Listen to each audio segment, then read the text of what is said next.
Magandang araw mga kaibigan. Bigyan natin ng reaction opinion itong post ni Kasombrerong Dennis. Nagtataka ang batikang anchor reporter ng ABS-CBN News na si Doris Bigornia kung bakit ang lakas pa rin ng mga Duterte sa publiko sa kabila ng mga kinakaharap na kaso at paninira sa kanila. Tila ba hindi daw ito tinatablan?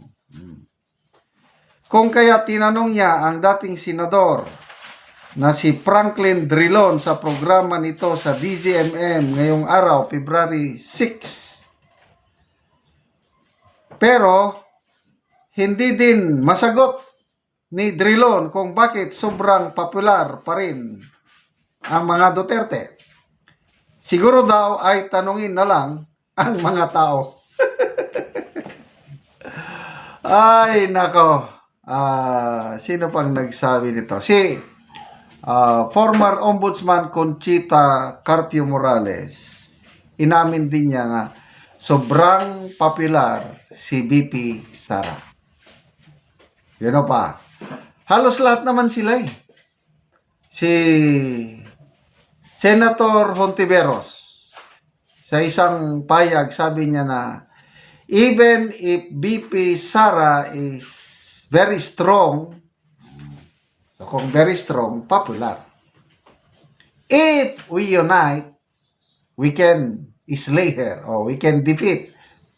Totodasin natin sila. Ito nga si Miss Corina Sanchez sa isang interview niya kay ex-Senator Trillanes.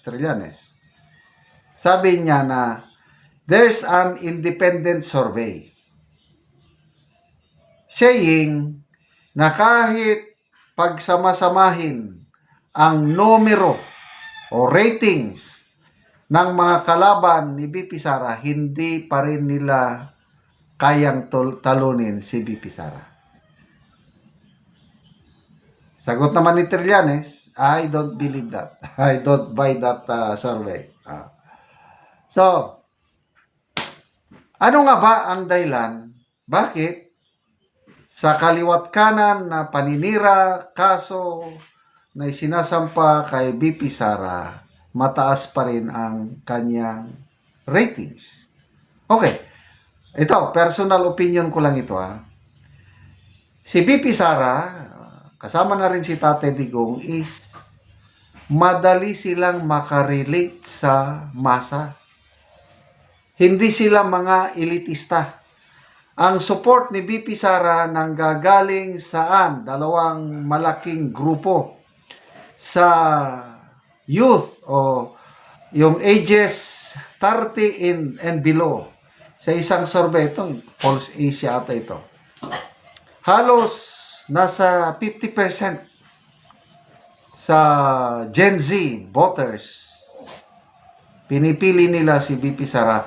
Compared kay PBBM, 5% lang ang pumili kay PBBM sa mga youth, young voters. Next, sa mga mahihirap, Class E,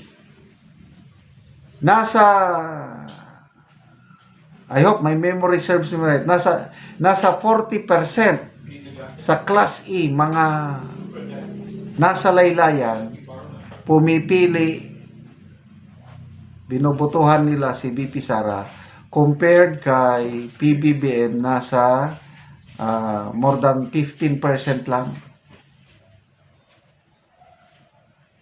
So,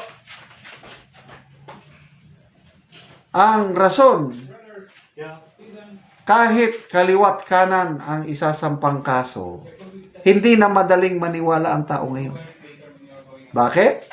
Dahil sa age of social media. Hindi katulad noong una, 10, 15 years ago, ang balita, masasagap mo lang sa ABS-CBN, GMA News. Yan ang dalawa nun. Kung ano ang ibalita ng ABS-CBN at GMA News, yun na lang yun. Kaya, nung una, tinatawag ang ABS-CBN News, ABS-CBN na kingmaker. Kasi, they can influence public opinion. Ngayon, iba na. Ito, si Doris Bigornia, matagal na yan sa ABS-CBN. Nasanay sila na kung ano yung narrative na binabalita nila, tatanggapin ng taong bayan. Ngayon, hindi na. Bakit? Madam Doris Bigornia, age na ngayon ng social media. Ang taong bayan, marami silang sources of information. Marami na ngang ayaw manood sa mainstream media eh. Itong mga subscribers ko, karamihan subscribers ko, mga senior katulad ko, mga 50 years old pataas. Sabi nila, hindi na sila masyadong nanonood sa mainstream media dahil wala na silang tiwala sa balita ng mainstream media. Kasi nga, may narrative. Kung ano ang gusto ng may-ari ng istasyon, kung sino yung pinapanigan nilang political, doon sila, yung balita nila, Kasi itong paggawa ng balita, depende sa preference mo, yung angulo na pwede mong i-highlight. So, tama naman yung sagot ni ex-Senator Drilon. Hindi niya na sinagot. Although alam ko, alam ni Senator Drilon ang sagot. Kailang sabi lang niya, maganda yung sagot niya, tanungin mo na sa mga tao. Which is correct. So, good luck.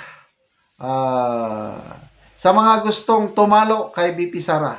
Ano pa yung sabi niya, ex-Senator Trillanes. Sabi niya, kung lalo na daw kung magsimula ang impeachment trial.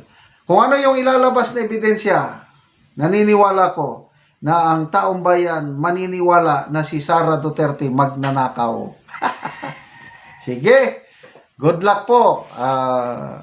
Ex-Senator Trillanes, galingan nyo. Pag-present ng ebidensya, isa lang masasabi ko, matalino ang taong bayan ngayon. Hindi nyo na maluloko. Good luck. Salamat mga kaibigan sa inyong pagsubaybay sa ating channel. Nakakatulong kayo ng malaki sa tribong Talandig ng Bukidnon dahil ang sweldo natin sa channel na ito is pantulong sa tribo. Namimigay tayo ngayon ng libreng yero at pako para makapagpatayo sila ng mas maayos na tahanan. Panoorin nyo ang video na ito. Angkol ang natagaan na mo gyero. Salamat kayo. So, muna ni ang panimalay ni Angkol. So, muna ni ang itsura sa balay ni Angkol sa natagaan na mo gyero. So, mga silupin lang o mga trapal in town. So, muna ni ang iyang mga atop nga silupin lang. O muna ni ang ilang pagpuyo. Isaragani ang ilang kaldero. Ug makita gyud namo nga lisod gyud ang ilang pagpuyo gyud. So karon nga matagaan namo si ang Kulogero, maka-atop na gyud siya. Dito patuloy tayo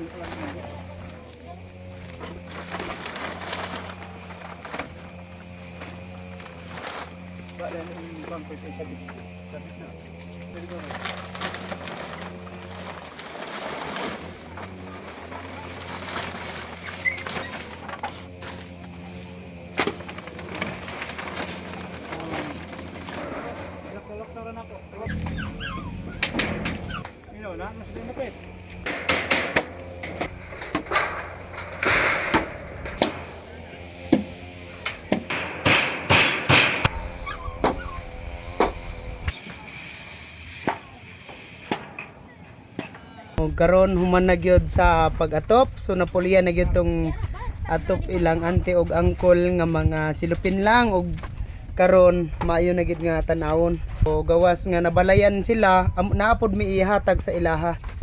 Karon human nabalayan silang angkol, so naa pa gyud namo itabang sa ilaha.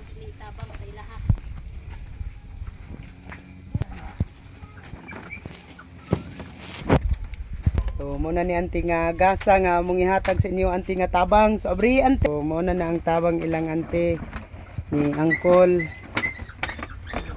Para nga makita po ninyo ang sulod. Salamat din kayo. Mga plato, sudan, noodles, kape, gata, bugas.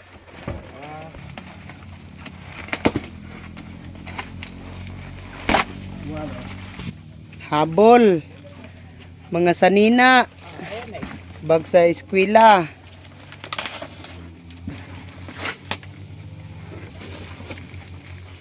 Mga gamit, mga sanina. Sige, salamat Col. Sige.